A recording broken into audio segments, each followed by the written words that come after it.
Berapa banyak MNC yang dari sini dia minta kita produce komponen. Berapa banyak kita dapat jadi R&D dia? Tak ada, tak banyak. Ni semua batang dari China. Apa yang kita buat? Kita ni assembler saja.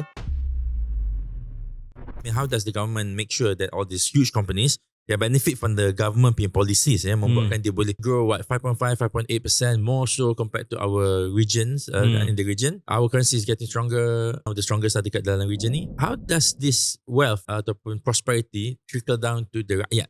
First and foremost, you kena get the SME involved dalam the whole ecosystem. Masukkan dia jadi vendor-vendor kepada GLC dan MNC kat Malaysia ni. Berapa banyak MNC yang dari sini dia minta kita produce komponen. Berapa banyak kita dapat jadi R&D dia? Tak ada, tak banyak. Kebanyakan dia buat R&D Geely ke mana ke, semua barang daripada China. Tapi dia jual kat sini. Jual kat sini semua batang dari China. Apa yang kita buat? Kita ni assembler saja. Assemblers and market lah. R&D tak ada. Kita tak mampu buat R&D. Sebab tu engineers kita, chemical engineer ke siapa ke, kita setakat orang kata maintain. Kita tak ada buat research untuk Anything breakthrough tak ada tak ada.